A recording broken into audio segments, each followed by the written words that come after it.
Hey, what's up, guys? It's Jordan with the Laundromat Resource Podcast. This is show 94, and I am pumped you're here today because today we're shifting gears just a little bit, doing things a little bit differently.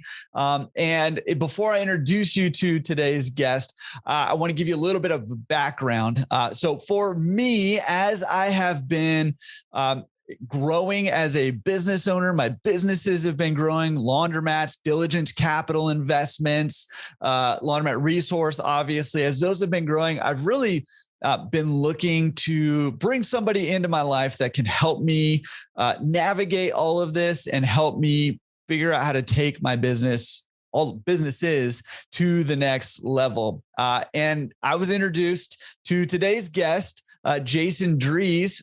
And Jason is a performance coach. And, one of the things that, Jason focuses on, one of the reasons I really wanted to come on is helping us figure out how to shift our frames and our mindsets in order to align with who we are as people and what we want out of life. And I have, as I've been kind of growing and expanding, and I think the further down the journey of entrepreneurship, business ownership, and just life that I've gone, the more glaring I guess I'll just call them weaknesses because that's what they are. The more glaring my weaknesses, my deficiencies, and those are to me, which on the one hand, feels pretty miserable, but on the other hand is a good thing to acknowledge that stuff. But I wanted some help figuring out, okay, what do I do with that? Right. I have some strengths. I have some weaknesses. How do I, craft my businesses in a way that help me align with my strengths and maybe outsource or eliminate weakness, the things that align with the weaknesses, right? Okay. So enter Jason Drees, and Jason's really been helping me figure out how to grow my businesses, how to serve you guys better, the communities that my businesses are in better. And I wanted to bring him on because he's got a lot of great insight, advice, and mindset frame shifting perspectives for us that I thought could help you guys take your businesses to the next level also. Okay. So all that by way of introduction to Jason Drees of Jason Drees Coaching. And I'm going to be sharing some kind of links and stuff throughout this interview, but just in case you are eager to get into it with Jason and see what he's all about right now, you can check out jasondreescoaching.com. The link to that will be in the show notes, and the link to everything will be in the show notes, laundromatresource.com/show94, or if you're on YouTube, down below. If you decide to go forward and try Jason out with one of his different options that he has in his coaching program, and he's got, some lower cost options all the way up to one-on-one coaching, which is his, premium option. So, there's something for everybody in there. And, in fact, I was just telling my daughter this, who was in a play recently, Lion King Jr., and she is feeling super psyched about it and super confident about it. And she's trying out for another play right now, which Shrek the Musical. And I was telling her that she's like, I get it, Dad. I'm experienced. I know, right? She's 8. I know how it is. And I was telling her, you know what, actually, the better you get at something, the more you need a coach in your life to help you get even better. Right. I was telling her, she's like, I don't understand. Why would you need that? And, I was just telling her, hey, because it's easy to get from not knowing anything to being decent, but the better you get and the better you want to get, the more outside input, the more effort, the more, perspective shifts that you need to have in order to get to the next level. So it's important to have a coach. So I was telling my daughter that this weekend, and it's a good reminder for you, good reminder for me that, even professional athletes, professional actors, et cetera, have great coaches. So all that to say, go check them out, jasondreescoaching.com. And in fact, if you decide to sign up for something, there'll be a, how did you hear about us? little drop-down box. So hit that drop-down box and click on my name, Jordan Berry, that's in there. And that will just let them know that you're coming from the laundromat side of things. And, there's a lot of real estate investors, a lot of business owners over there. And I know a few of you guys are also in one of his coaching programs. So I've seen a couple of you guys in there, which is pretty awesome. I love to see a lot more. All right. All that to say, I want to jump into it with Jason Drees because there's a lot of really great stuff in there. Really quick, we have a fast lane tip for you today. Fast lane tip is just a way for you to utilize Laundromat resource to help you accomplish your goals faster. Today's fast lane tip is we have a recommended reading list, and it's just a list of books on business and personal development, things like that, that can help you take your business to the next level. I thought that was an appropriate one, as today we're talking about growth, both personally and in our businesses. So check out our recommended reading list at laundromatresource.com/read. Again, links are in the show notes and down below on YouTube. And all right, let's jump into it with Jason Drees of Jason Drees Coaching right now. Jason, thank you for coming on the show. This is, I've been looking forward to this actually for a long time. We've had this thing on the calendar a couple of times now. So I'm really excited to have you on. Appreciate you making the time. How's it going? It's doing good, Jordan. I'm excited to be here. Oh, man. Well, this is cool because this is something totally different from what we're used to. But I think that this industry right now, we're going through a lot of change in the laundromat industry. There's a lot of kind of new blood coming in. There's a lot of energy coming in. There's a lot of people thinking bigger. There's a lot of people trying to break into the industry. And I think it's primed right now to have someone like you come in and say, okay, hey, you can do this, So, but before we get into kind of that and what you do and all that, can you give us a little bit of a background of who you are and, how you ended up on the pinnacle of your life on the Laundromat Resource Podcast? Yeah, happy to, Jordan. My name is Jason Drees, and I'm a performance coach. I'm a business owner, dad of 4 boys, happily married. We got 4 boys under age 11. We live in Austin, Texas. Moved here from California about 12 months ago, and I love Texas. And I've been a professional coach for almost, what year is it? 22. I'm coming up on 9 years now. Prior to that was in sales, a lot of business to business technology sales for about 15 years. Before that, I've started about 6 different companies. Some of them made money. Some of them got me sued. Some of them didn't work. And Jason Drees Coaching has gone from just me to over 30 people in the past 18 months. So my business has been radically growing and accelerating. And from a coaching perspective, I really just I help people go big and get stuff out of their way that's blocking them from success. So that's kind of what I do. Listen, man, I mean, going big is what we like to do over here. So You've come to the right place to help us go big. And in fact, from the get-go, I'll just say this. I've signed up for your program for a few months now, and it's been very cool, very good. I've been going to all the Mindset Academy stuff and the coaching session. I know there's 2 things going on today, even that I plan on going to. So it's been very good for me. And, there was one session alone that kind of transformed a whole lot of what I do and made a significant dollar impact on me already. So appreciate you already. That's awesome. Yeah. So thank you. Okay. So, I mean, you've been professional coaching for, you said like 9 years or so. 2013. How does one become a professional coach? I know how one could become like a football coach. How does one become like a professional life coach? It's easy to become a professional coach because it's unregulated. Again, and you tomorrow could say I'm a coach. Can I do it right now? So it's not hard to become a coach. It's hard to make a living being a coach. Yeah. That's a harder thing. I started out at the time it was my first company, and I founded a company that with a partner that manufactured and designed race car driver cooling suits. So we made these suits, and we were like running around in the pits in Daytona and stuff like that. It was a lot of fun. And we raised a lot of money, spent a lot of money, and didn't make any money.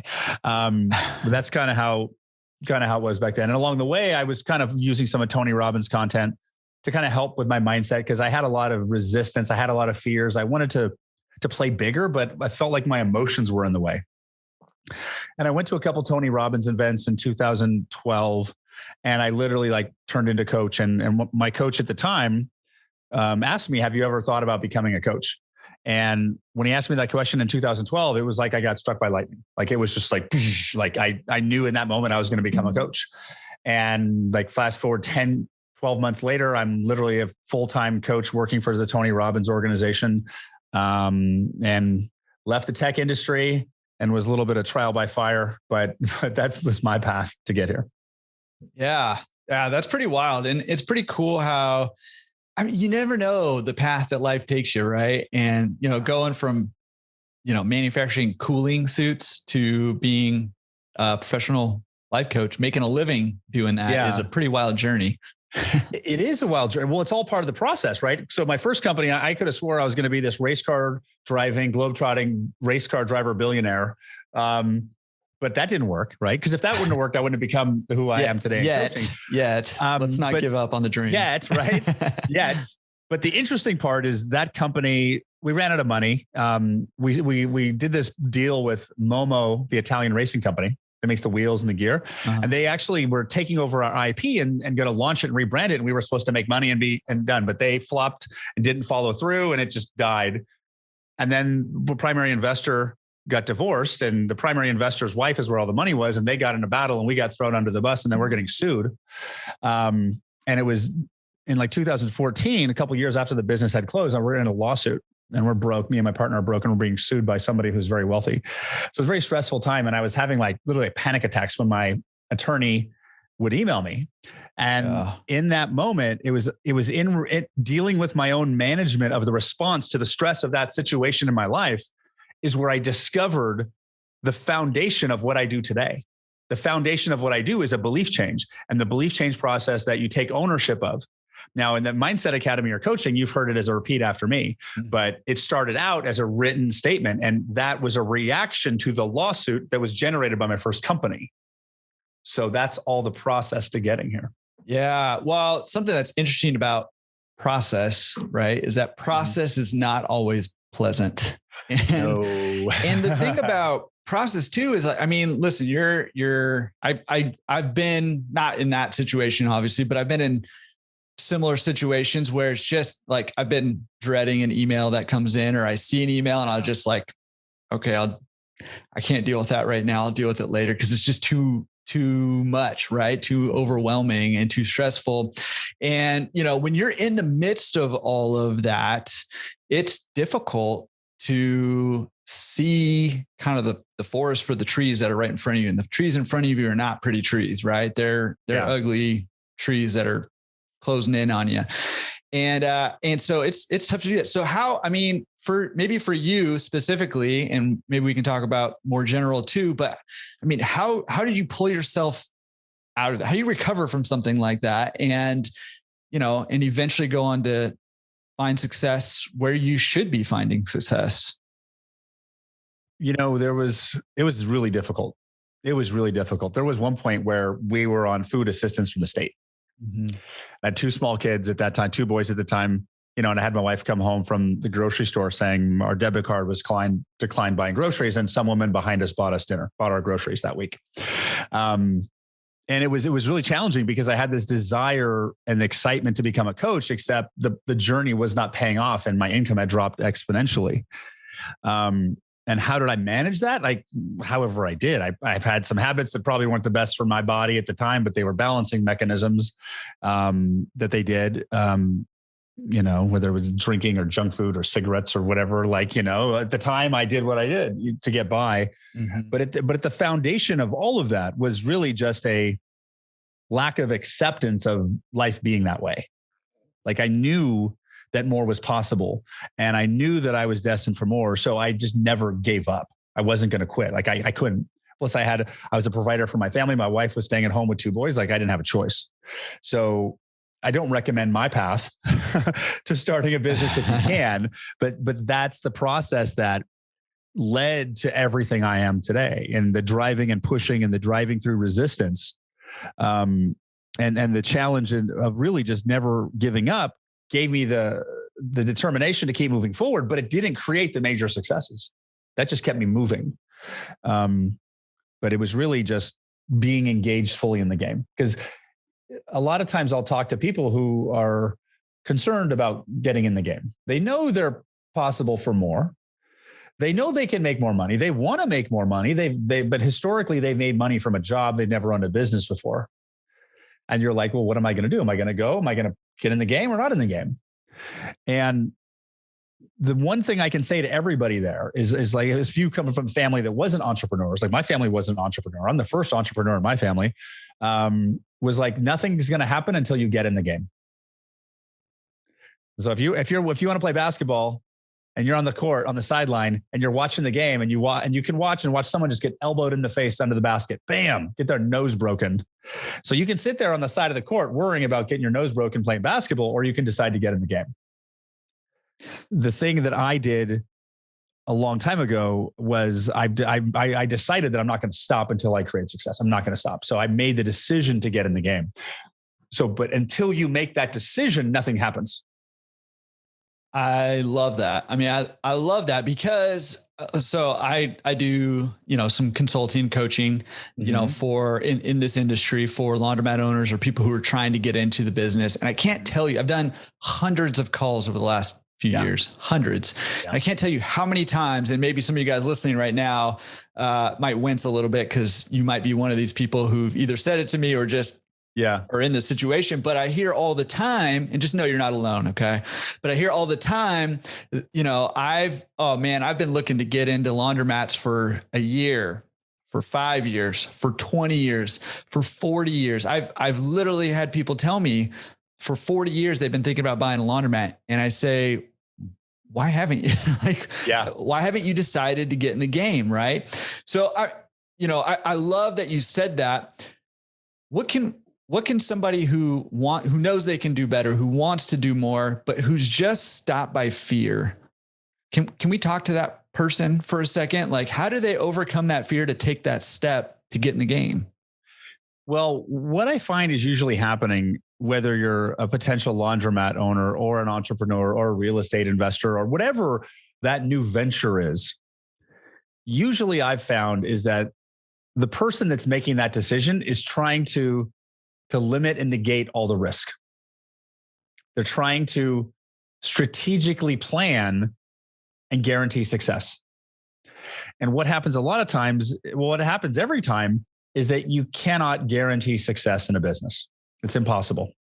It's impossible. And the primary reason it's impossible is because the success of a business depends on other people. We don't have control of other people. We can only control what's between these two ears. Now, every business, every laundromat, every opportunity inherently has a risk. So the best way to move through that is to identify the risk and identify your potential, your ability to absorb risk. How much are you willing to lose? $5,000, $10,000, $100,000, whatever that number is irrelevant. Whatever that number is for you. So when you're in that decision of getting in the game, instead of like, hey, can I make a successful laundromat? You want to be in like, how much do I have to invest and how much can I recover from if I lose? Because that's just smart business. Mm-hmm. And when you acknowledge that there's a potential for risk and do it anyway, then you're actually playing in a real game in the business and you move past the fear, because that fear of getting in the game disappears the moment you give yourself no other option but to get in it. Mm-hmm. Yeah. But that's a scary leap for for anybody, right? And like hearing your story where you got in the game and, your business failed and you got sued. And, for those people who know my story where I got in the game in this industry and I lost a ton of money, like probably 6 figures plus of money, trying to figure out this game and, and all that. And hearing those stories and then just saying, hey, you need to identify the risk and take that leap. Yeah. It's tough for a lot of people to do. But it's also risky not getting in the game. There it is. Everybody thinks that a W-2 is secure. It's not. That you could lose your job tomorrow. And especially with the world today. Like I also knew that I grew up, we were okay, right? We were middle class growing up. We had a lot of stuff. We didn't have my own brand new car when I was 16, but we had stuff, but I knew that 150K income was not going to support the lifestyle I wanted to have with 4 boys. Mm-hmm. So I knew that I had to go more. And the thing is, it's like becoming, owning your own business is hard because it's a challenge and you got to figure stuff out, but it's so much more possible than people think it is. It's so much simpler. Like, in my opinion, having a job working for someone else is a complete and total risk, completely, because it's hard. There's income levels, right? I found there's income levels, like, and this is where we get stuck. Like making 100,000 is not hard, but you just have to focus, right? So if you want to break through 100,000, you got to be good at a job, focus, work hard, get a degree. Sometimes specialized degrees will do that, but not necessarily. Or get sales. Sales jobs are easy to break 100K. Breaking 250 though, that's the next lever, right? 250 is harder. And the reason 250 is harder is because to make 250 a year, you got to have a degree like, you're a lawyer or a doctor or a dentist or some specialized degree, or you're really good at sales, or you're really talented, or you got stock options, or you're an executive at the company. But the problem is everybody who has the possibility of being an entrepreneur is never going to be an executive at one of those companies because they will never play the games that way. So getting across the 250 is one of the hardest things to do. But once you break 250, then you hit 500 just like that. And then the next level above that's $1 million. And that's where it typically comes into a leverage game. But it's really just, I say to a lot of people, like, so you have a job, like, do you want more money? Yeah. Like, well, then do something about it. Because what I found is money makes people dumb. Money makes people dumb. They do it all the time. Like how often have you got a new app for your phone or a new computer or a new remote control that you had to figure out you had to learn how to do? Like we learn stuff all the time. So why don't you go get why don't you start a laundromat? I don't know how. Well, why don't you learn how? Oh, well, I can't. So a lot of times people freeze about money instead of just learning. So if you commit to learning how, you'll learn how. Yeah, I wrote that. Money makes people dumb. I love it. Does make people true. Dumb. It's so true. It's so true. And I've seen that in my, like, I don't want people to hear that and say, who've been waiting to get in the game and have been able to and think that they're dumb, because I've seen that in my life where it's made me dumb in both big ways and small ways. And in fact, I would say money made me dumb kind of in the opposite way when I bought my second laundromat. And that one went south early on too, because I was so anxious to get that second laundromat to try to get the money to make up for the mistakes of the first one, that I made another big mistake. And I mean, it worked both ways for me, early on. So it's interesting. I love that though. But it's simple. Decide you're going to do it and then figure out how. Like that's really 90% of it. Yeah. I love that. I love that. Okay. So we've addressed sort of, hey, getting in the game here. There's also this kind of, surge of entrepreneurs who are coming into this industry who are like, hey, I'm recognizing I can build this into a large business. And whether that be through owning, like the Williford brothers who own, 40, 50 plus, 70 plus laundromats, or through adding services that extend out your radius of influence through like pickup and delivery services. And there's people who are, killing it with that too. But people are starting to realize this can be a bigger game than it has been traditionally, where you can own 1, 2, maybe 3 or 4 laundromats. And that was pretty much it. What does it take? We're talking sort of mindset wise, but what does it take to kind of shift from that? Okay, I took the step and I bought a laundromat, but my aspirations are bigger. How do I go to that next level? Well, the number one, you make a decision to. The first step's a decision. I am going to make more money. As simple as that can be. I am going to create $1 million. I'm going to be a millionaire. I'm an 8-figure millionaire. I'm going to be a billionaire. Like, first step is a decision. And then after that, it's like, take action. Now, you may decide I want to be a billionaire. The first step in front of me, I'm looking at a laundromat. So maybe there's a 27-year-old wants to start a laundromat, been following your podcast. Hey, this is a good idea. I want to be a billionaire. What's step one? Step one, well, you got to make $1 million before you make $1 billion. And before you make $1 million, you got to make half 500,000. Before you make 500,000, you got to make 250, right? So it's like, take the first step. And the first step may be the opportunity in front of you. Yeah. And I mean, I like that kind of no matter where you're at, going to the next level seems to be the first step you take is to make that decision to go to the next level. Yeah. Right. And once you've kind of made that decision, I think it, you know, maybe we can talk about this, but I think it shifts your frame, right? Of, hey, here's what I was thinking was possible. And you hear this all the time from people who are successful, right? They're like, hey, my goal was to make, $1 million. Well, and in fact, I heard you first on the Bigger Pockets podcast with, Brandon Turner. And I think recently, he's got a fund over there too. And he started, he was like, my goal was, I can't remember his exact goal, but it was like, $200 million worth of real estate in the next 2 years. And he did it in like 6 months, right? Or less than that even. And so, it's like, you hear that all the time where, people set these goals because they think this is what's possible, and you need to adjust your frame kind of once you approach that goal to go beyond that. Otherwise you kind of get stagnant. Is that fair to say? Well, yeah, there's always a continued expansion. Yeah. If like, cause you had said, like, if you don't go to the next level, you can get stagnant. Like, the real thing you want to be worried about is, like, if you're not playing at the level of life you're supposed to, you're not going to be successful. Because I've seen people who've had success and then a failure, and then they keep aiming lower because they think it's going to be easier. Smaller targets are not easier than bigger targets. They're just smaller.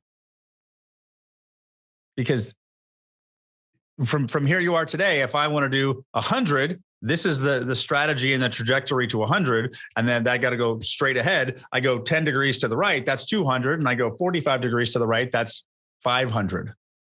So the difference between a small target, a medium target, and a big target is really just the strategy. But most people get stuck around the emotion behind the big targets.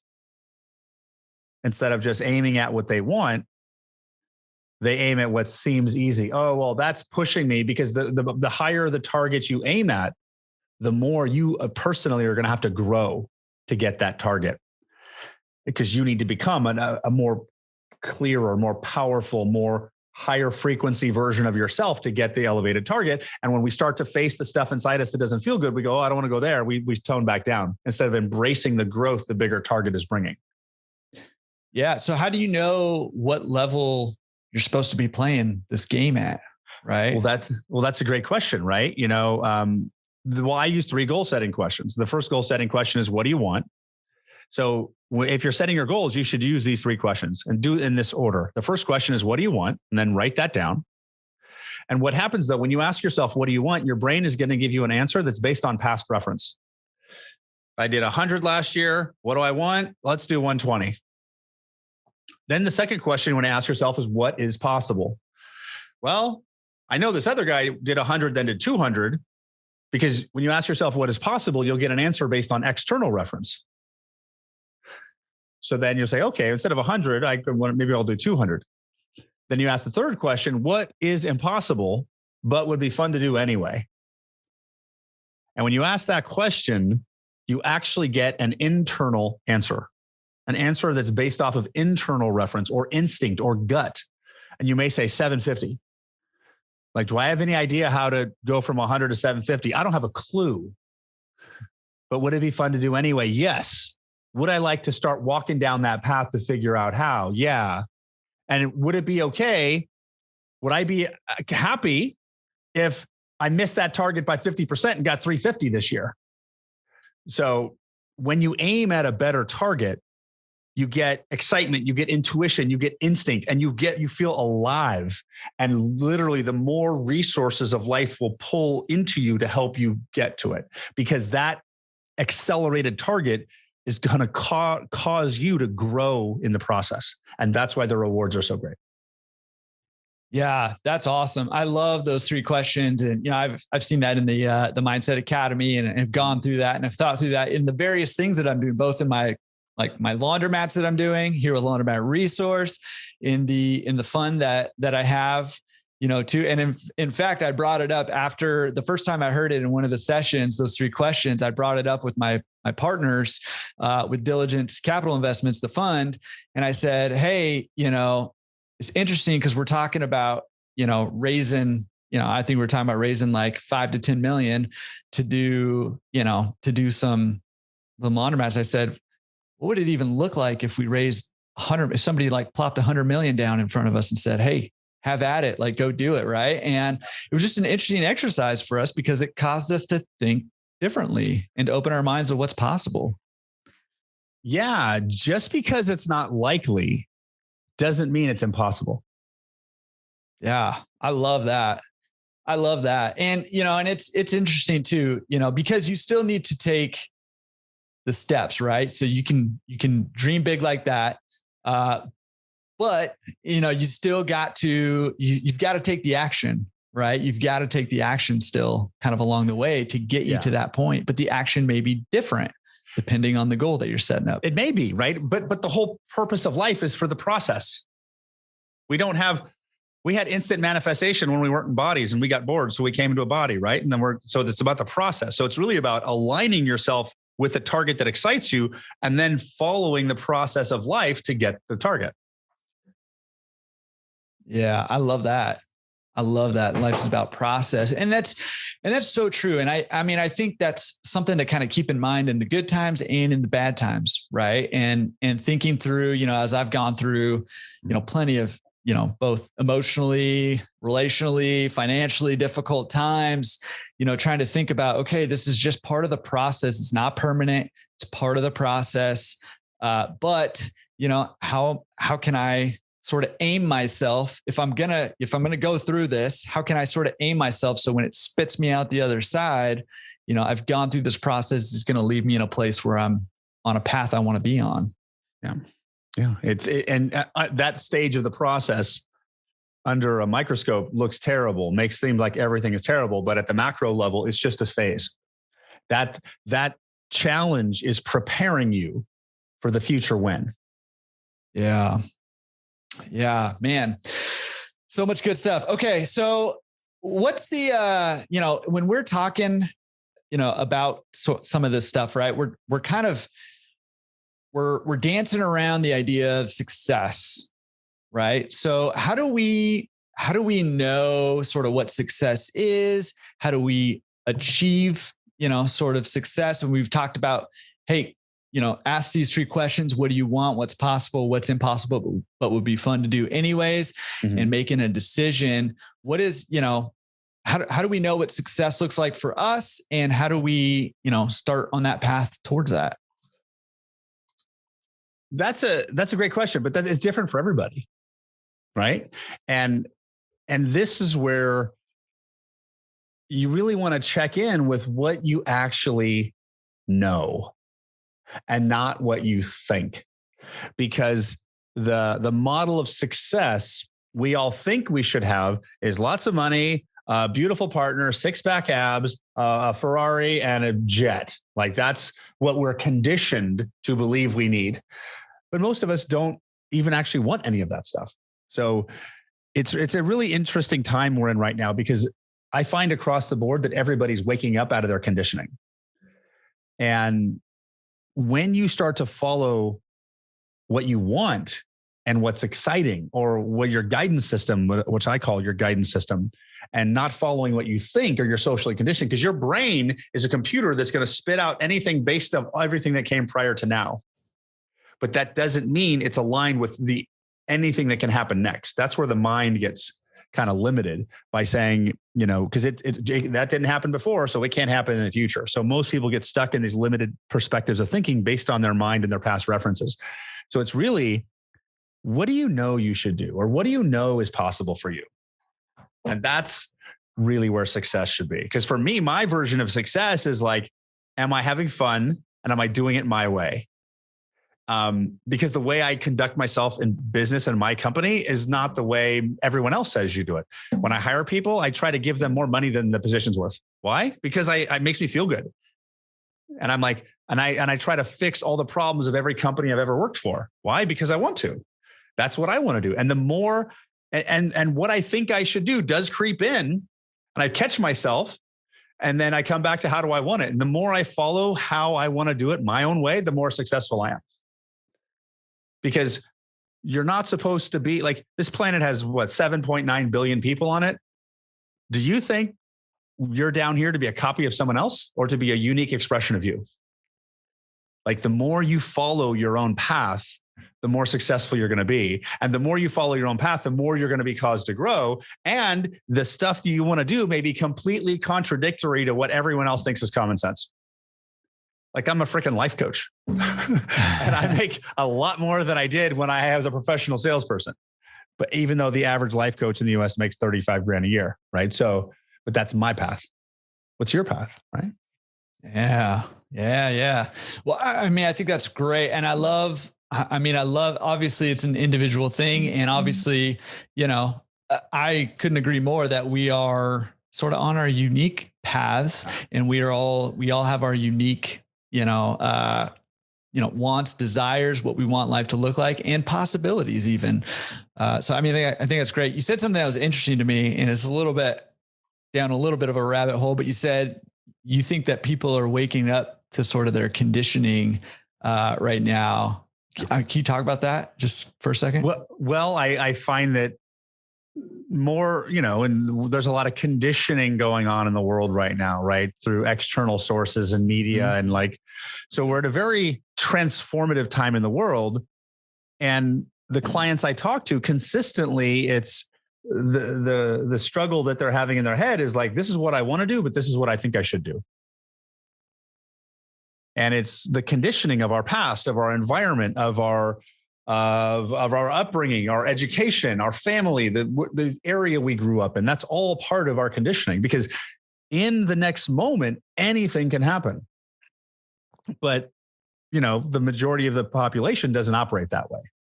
They operate, and I think it's about 98% of the population, what they're going to do next or they think is possible next is a variance of like 1 to 3% of what they just did.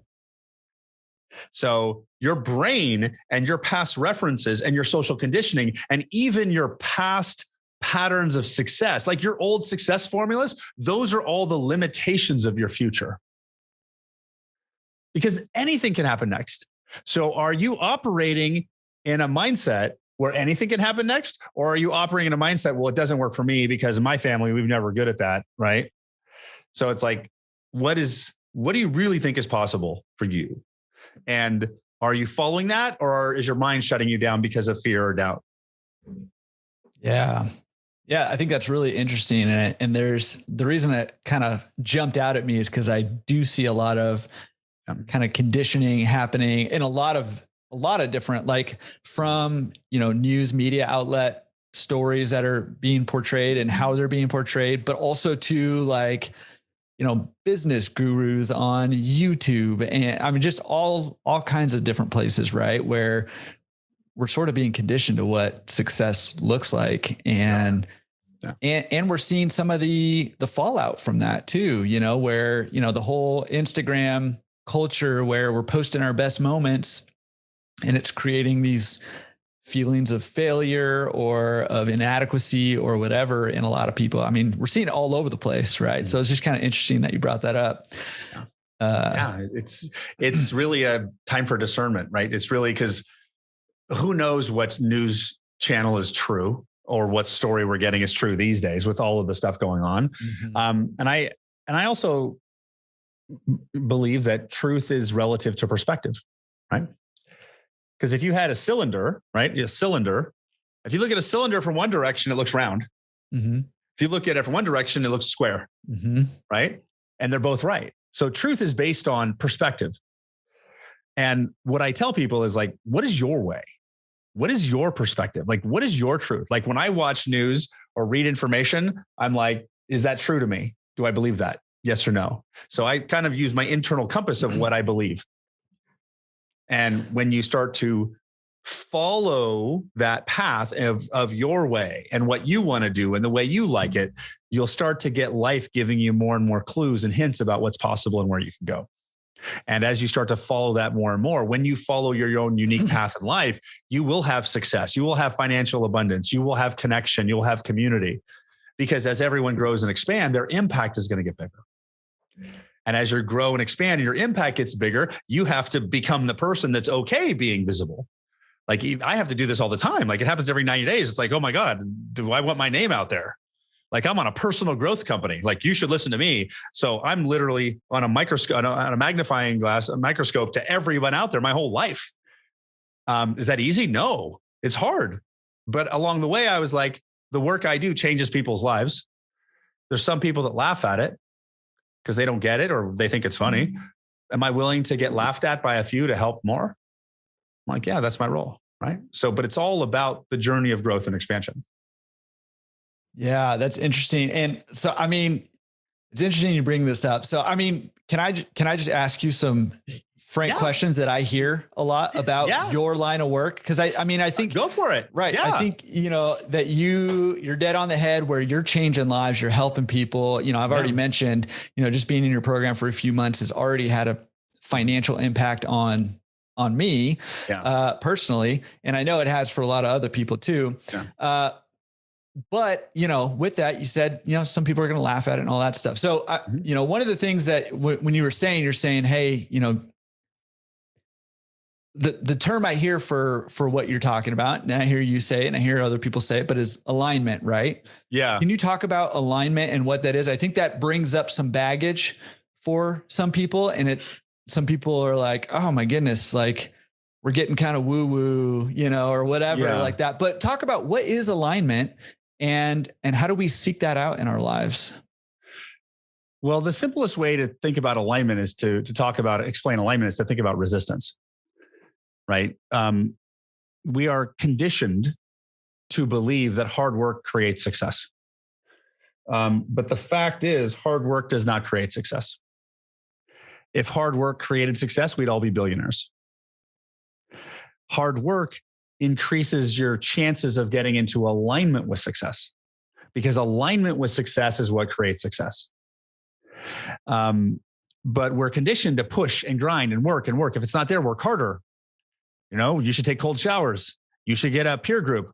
Don't be a wuss, right? Like, so we build up all of these tools to force misaligned action.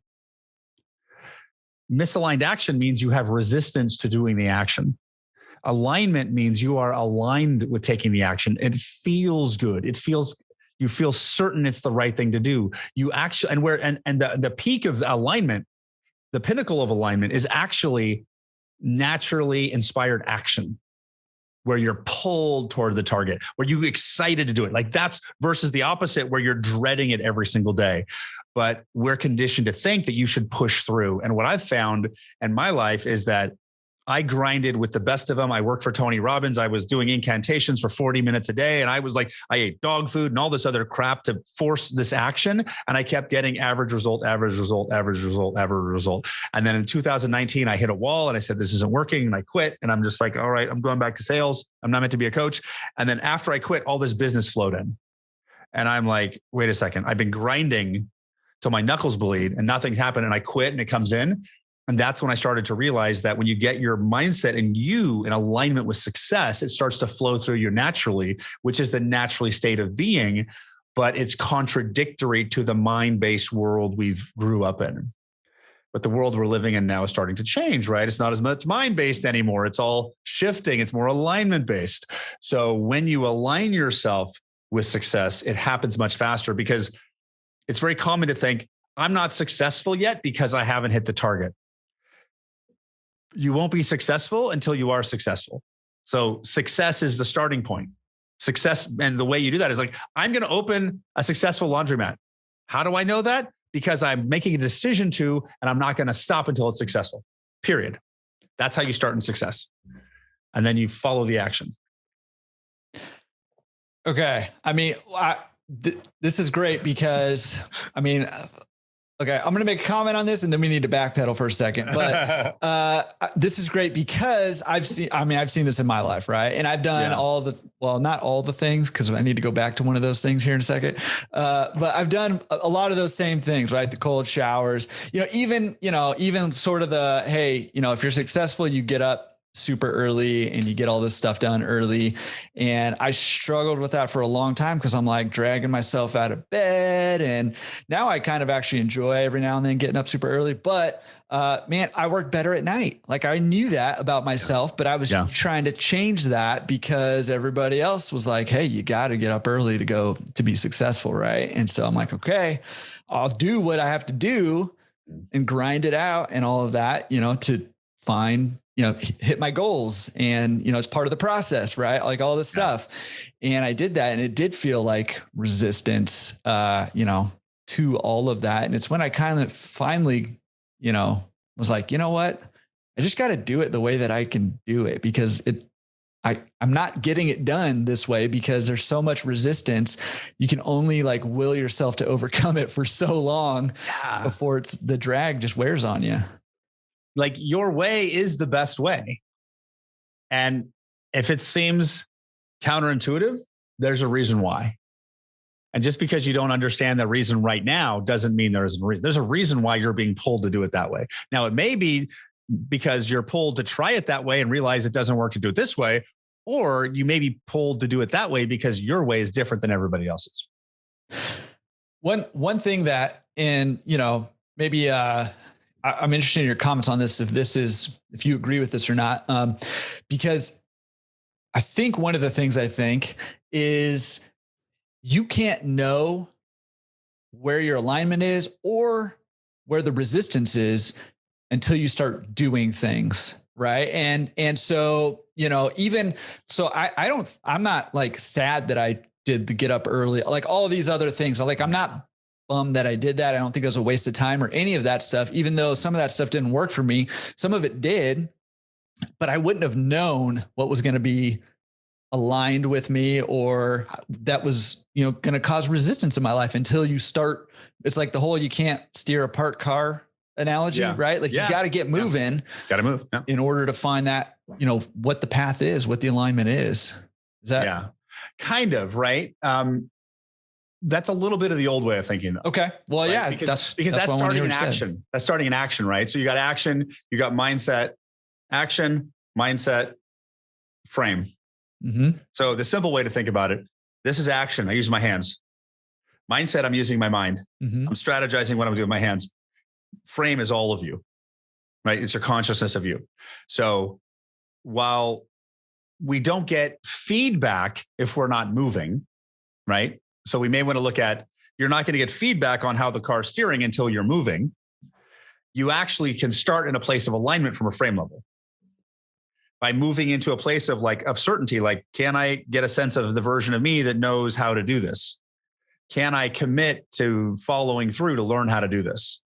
Can I decide that I'm going to not stop until I hit the target? Yes, that's alignment right there. Okay, what are the next actions I could take? So it's really, you want to start alignment at a higher level. And the simplest way to get into an alignment at a higher level, the simplest way is a decision to hit the target. Really. Yes, I'm going to hit the target and I'm not going to stop until I do. That's a frame. So, okay. Well, talk to us. What do you mean by frame? Okay. I like the kind of analogy, and you had almost like a bullseye target for anybody who's listening, right? So and in the middle, you got action. And then outside of that is a bigger circle is mindset, and a bigger circle, and they're all concentric is frame. If I was going to give you an example of like what creates success, right? Like what I've found is that alignment with success creates success, not hard work, right? So what is alignment with success, and how do you align yourself with success? So imagine, I'm going to give you a little diagram here since I don't have a PowerPoint running. So imagine we got a small circle, and this circle, we'll call it action. Okay. Action is what ultimately will give us the result. We know there's an action, right? But what happens if the action you're taking isn't working, right? So then we need to look at the strategy. So action, so this is one circle, and then imagine a circle around that that's called mindset. The mindset is your mind. It's your brain. It determines the strategies you think of. Now, if your mindset is in alignment with the target, it will generate a strategy that will give you action that is aligned, then we'll get the target. If the mindset is not in alignment with the target, it will create a misaligned action and strategy. You will not hit it. And for the longest time, I lived coaching people on mindset and action. That's where I lived. And sometimes it would work and sometimes it doesn't work. But how do you change mindset?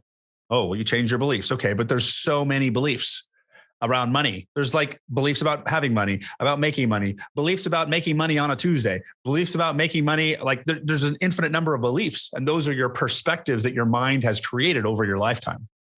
And I used to one at a time go after those. And what happened is, so we got action, we got mindset.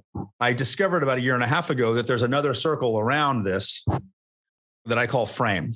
And frame is you. Remember, action happens with your hands, small circle. Medium circle is your mind, but frame is all of you. Your mind is a part of you. Your brain is a part of you.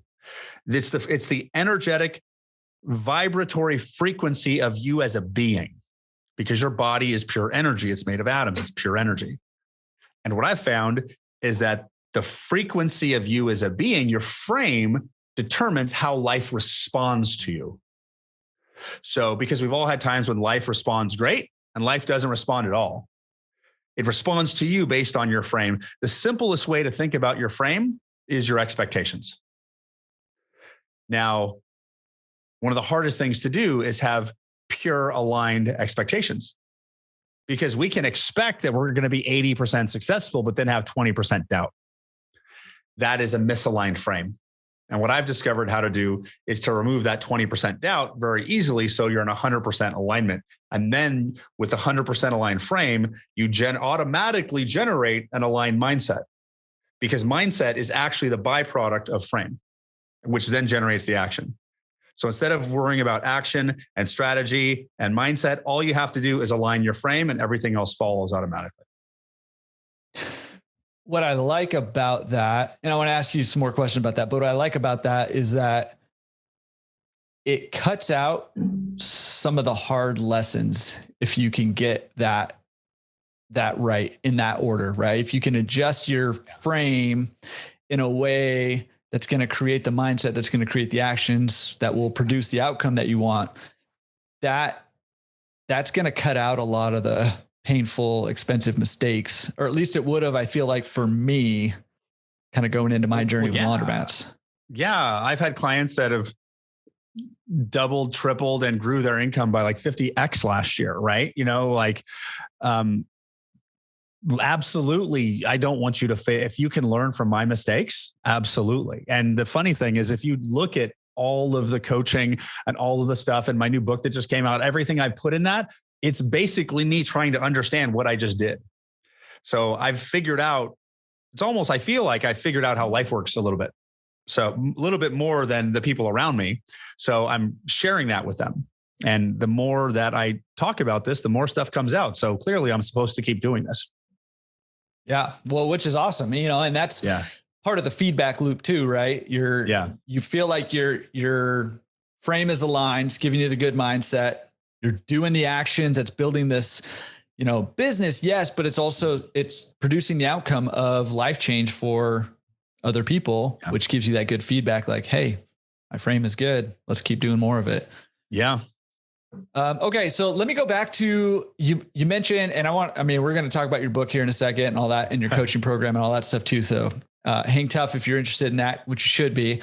But I want to go back to sort of the frank questions here. Okay. Mm-hmm. So you mentioned when you're talking about frame, you mentioned vibrations. And I think that's another word that people are like a little skeptical of. Can you talk about, what do you mean by that when you talk about your frame and your vibrations and all that? And maybe demystify it a little bit for us. What does that mean? And how does that play into everything that you're talking about here? Well, let's look at it like an idea. Okay. There's an idea I like to explore. So would you like to explore a new idea? Right. And the idea is kind of based on some seventh grade science class. They told me my body was made of atoms. They told me this desk was made of atoms. They told me that an atom looks like a little planet and a moon, right? There's a nucleus and an electron, right? And if you remember from 7th grade science class, what percentage of an atom is solid? Do you remember? Like 0.01% or something like that. Yeah. Yeah. Small. So an atom is 99.9999% free space. Yeah. So the amount that's actually solid is 0.0001%. Now, if this is not solid, how come it feels solid? I don't know. But the idea is we are energy. We are energy. Life is energy. And here's the idea. Given we're energy, life is energy. So we're an energetic being living in an energetic playground. We also know that there's times when life goes great and life doesn't go great. So basically life is responding to us in a way we like, and life is not responding to us in a way we like. So would it make sense, this idea that whoever created all of this gave this energetic being a way to make the reality respond to them? Do you think that is that make like if you created all this, wouldn't you say that? And unless it was a joke and you're for entertainment, right? But I'm going to put these beings on this energetic playground and give them the opportunity to shape it based on who they are. Yeah, to me that seems like an idea that makes sense. Okay, how do we know if we're shaping it the right way? Okay, we give it a guidance system. Really, what's a guidance system? Guidance system. How do I have a guidance system? Yes. Well, okay. They're called emotions. Oh, those things, right? Do you like it? Do you not like it? Does it feel good or feel bad? So if you follow your emotions, you will be it'll guide you to alignment. But most people don't follow their emotions because their thinking contradicts it. So energy, frequency is like the vibration, the frequency of you, of all the energy that's you. The rate that you're vibrating determines the reality you experience. And everyone else is experiencing a different reality because we're on with this overlapping playground. And just like I'm this energetic being, you're one too. It's literally all math, right? It's vibration based. You will experience the reality that you are a frequency match to. The amount of money that you have in your life determines which frequency of money you're living in. Because I don't like to use the phrase law of attraction, even though we live in an attraction-based universe. It's attraction-based. I don't like to use the phrase law of attraction because when I hear that, I think about meditating and waiting for Amazon truck to show up, right? But basically an attraction-based universe is when you start into a frequency or a frame of alignment, it changes the frequency of you and you start thinking different thoughts. Like there's times when you have happy thoughts and there's times when you have sad thoughts and there's times when you have creative thoughts. Those are different frequencies of thought. We can control that by focusing our frame. That determines the thoughts. That determines the ideas, the strategies, the naturally inspired action or motivation or procrastination. It all travels downhill. So all you have to do is start aligning yourself at the high level and then everything will start to align itself. Yeah. Awesome. I mean, and I think that's, I feel like I feel like people shut down a lot when they hear, especially that term vibrations, and because they don't understand, kind of what you're talking about, not you specifically, but what people are talking about when they say that.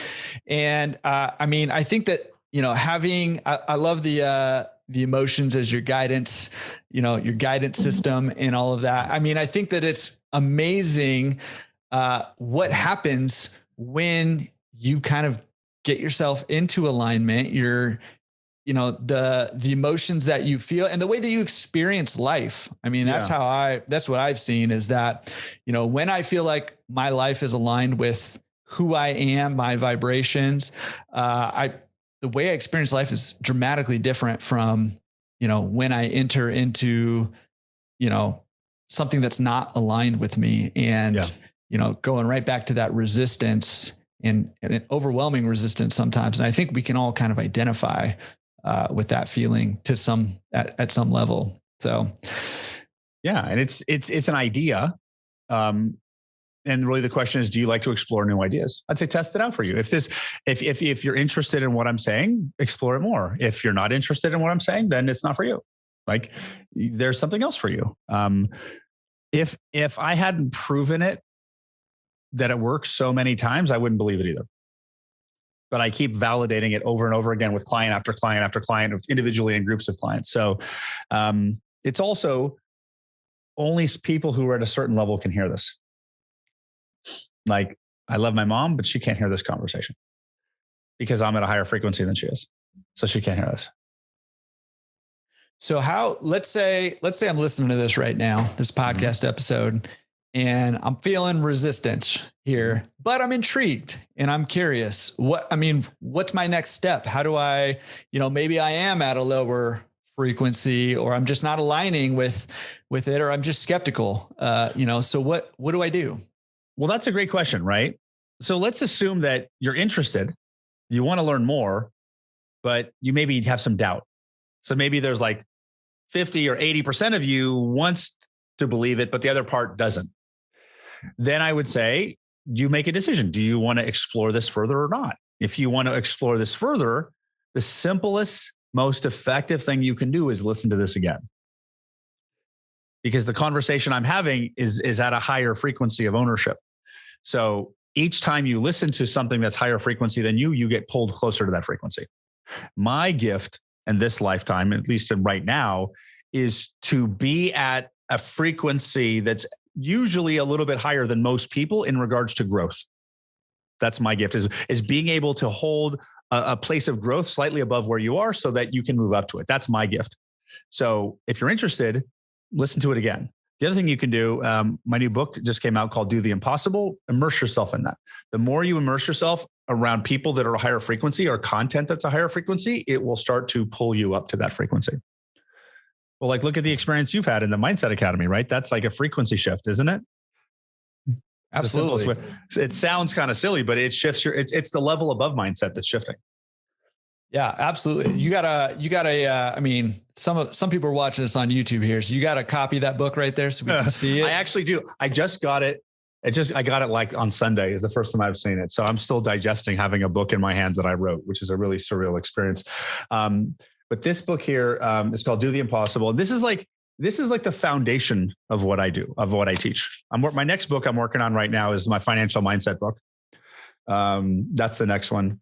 But this is the foundation. And this content, the more you repeat it, the more you integrate it over and over again. And if you do read the book, there's repeat after me statements in here. You need to say those out loud because it doesn't work. It doesn't bring it into reality if you don't speak it out loud. But this book here is like the foundation of all this success that I've created in my life. It's how I did it. Hey, I just got to say, your name looks really good on a book. So, it looks real good on there. Like, there's a picture too, and I was like, hey, I'm on a book. So, I'm really fortunate to work with Bigger Pockets in publishing this one. But it was a process. Yeah, no. So I'm still digesting the result there. Awesome. Was it available for purchase now? It's available. Bigger Pockets is shipping right now. If you order it through Bigger Pockets, there's actually some bonuses, like digital bonuses. It'll be available in Amazon and everywhere else like mid-May. Okay. And I'll have links. I'll have links to the Bigger Pocket stuff, and when it's available on Amazon, in case you're listening to this or watching it later, I'll have links to the Amazon stuff on there too. But congrats on getting that book finished. I know it's a big feat. Been working on one myself for a little while here, and I know the process of going through it to get that thing out there. So congrats on that. Yeah, it's pretty exciting. And I'm also doing a live event in June too, as well. A 3-day event it's actually the Financial Mindset Accelerator is the name of that event, which is about 80% the foundation integrating. Because right now I'm kind of sharing, just explaining what these mindset tools are. When you go to the live event, you get integrated into the process of it. So it's a 3-day event. Tickets are on sale right now. It's like the third weekend in June in Austin, Texas. Yeah. And I'll have a link to that too. And we're going to talk about your coaching here in a second too. And I'll have a link to that also. But real quick, you mentioned this and it's related to your live event. Can we talk just for a second? I know we've been going for a little while here, but can we talk just for a second about financial mindset and what is that financial mindset? It's kind of been, peppered throughout this whole conversation, and you kind of mentioned different income levels and all that. So can you kind of talk about that just for a second? Yeah. Financial mindset is your financial comfort zone. kind of like your body. We all have financial comfort zones in our body. If we eat too much, we kind of back off a little bit and we kind of maintain that. Your financial comfort zone is the same thing. It's how much you make. So the simplest way to identify your financial mindset is to look at how much money you've made every year for the past 5 years. If that number is declining, your financial mindset is declining. If that number is flat, your financial mindset is flat. If the number is expanding, your financial mindset is expanding. So if your income is not growing year over year, it's because your financial mindset is not growing year over year. And within that financial mindset it's really the frame around the subject of money and all the beliefs around the mindset of money. That's what the financial mindset really is. And it's one of the areas where most people get misalignment and have trouble with. Yeah. And I think, what's interesting about financial mindset is I had a really difficult time comprehending that when I was working sort of the 9-to-5 job. Yeah. And it made more sense to me when I made the entrepreneurial leap, actually, because I couldn't, we talk about this, right? In the Mindset Academy over there, it's like, I couldn't get a sense of a version of myself that was making too much more than I was making, right? There's those levels that you mentioned, like I was, barely at that initial level. Right. Yeah. And I couldn't even get a sense of making more or how that would even work on the path that I was in. And, kind of moving over to sort of the business ownership side of things, you can kind of get a sense of, okay, if I want to make X amount of money, I can get a sense of how that could even play out. Right. Yeah. Yeah. Yeah. So that's an interesting one to think about. So that'd be an interesting event. If you're interested in exploring that a little further, check out that live event that Jason's putting on. It should be a lot of fun. Because you cannot out earn your financial mindset. So, and there's no amount of action that you can take that will out earn your financial mindset. So you can have all the action in the world, but if your financial mindset isn't at the right level to receive that much money, it won't work.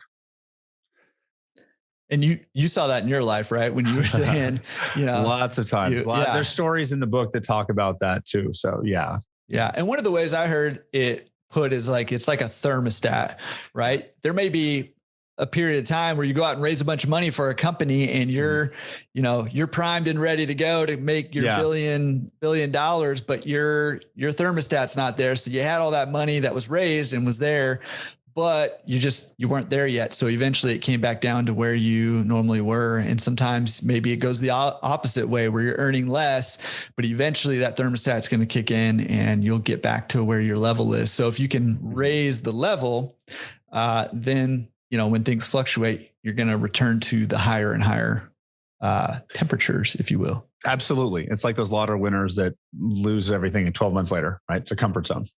Yeah. And the vice versa, right? Of the multimillionaires who lose all their money and then gain it back quickly, because the financial, the skill set too, but also the financial mindset is there. Yeah. It works both ways. Awesome. All right. Talk to us about your coaching. What are you guys doing over there with the coaching? Yeah. And what does that process look like? Well, we have one-on-one coaches and we also have group coaching. My group coaching program is called the Mindset Academy. And there's multiple levels of that program. The first program is a Mindset Academy Foundation program. It's in a 6-week program to kind of build the foundation of learning how to shape your mindset and your frame and getting you in alignment with a greater degree of success or getting you in alignment with whatever it is you want to get in alignment. That's the Mindset Academy. And then we also do one-on-one coaches where you have 2 or 3 calls a month with a coach and they help the process kind of individualize it, help you get clarity on goals, targets, and that program, like if you want to be an entrepreneur or grow a new business or make more money or overcome financial limitations, one-on-one coaching is the best way to do that. They will literally help you understand what type of roadblocks you may be having mentally and how to move past them and get aligned with success. Yeah. And I'll have a link in case you want to explore that a little further too, and check that out a little bit. But I mean, the kind of the bottom line of all of this is, hey, this is a process, right? It's a journey. It's a process. And I truly believe that we're not meant to live life on our own. we're not meant to go the journey alone. And I've tried to be the lone wolf. I've done the lone wolf thing, and I mean, talk about resistance, you know, and difficulty. It's hard, right? And so, you know, it's like having a Sherpa, right? Having a guide on the journey, helping you elevate that mindset, you know, align that frame, and helping you, you know, holding you accountable to take the action also, kind of all three of those things at once. Huge deal. Jason, man, this has been awesome. I think, you know, super eye-opening on a lot of levels about a lot of different things. When it comes to success, when it comes to high performance, and when it comes to possibilities, you know, what the possibilities are, even just the 3 questions that you gave us to ask ourselves, you know, what do you want, what's possible, and what's impossible would be fun to try anyways, fun to go anyways. I mean, I think that those 3 questions alone worth the cost of admission to this, but there's so much good stuff in here. Really appreciate you taking the time, man. Well, thanks for the invitation. I enjoyed our conversation. Absolutely. Absolutely. So this is Jason Drees, and I'll put links to all his stuff. You can grab his book, Do the Impossible. Check out the live event, which is the Financial Mindset Accelerator, and Jason Drees Coaching, who, I mean, it's not just you coaching over there anymore. You got a bunch of people over there. I do. Yeah. Yeah. You do. It's a whole team of coaches now. Yep. Yeah. And in fact, I have a session going on today that I'm going to go jump in on. And there's also a group coaching session later today I'm going to try to jump in on. So, man, appreciate all that you do, and seriously appreciate you coming on the show. Man, hopefully we'll get to have you back on the show again, and maybe even talk through how you've talked with some of the listeners here and help them elevate their business. All right. Sounds good. All right. I hope you loved that episode of the podcast, because Jason just really brings a totally different perspective. And I think it's something that our industry is primed and ready for as more savvy business owners join our industry, and people are looking to really level up their businesses and recognizing that the laundromat business, the laundromat industry can be a bigger business than, you know, the typical mom and pop laundromat if you want it to be. So this is something that's awesome. If you're looking to get into the business, or you're looking to scale up your business, my one sort of takeaway for me, and maybe for you, is, hey, go check out jasondreescoaching.com. And again, if you decide to sign up, make sure in the how did you hear about us, you hit that drop down box and click Jordan Berry. That way they know that you're coming from sort of this side of things. Cool. All right, guys. Hope you enjoyed it. We'll see you next week with another awesome interview. And all right, have a great one. Peace.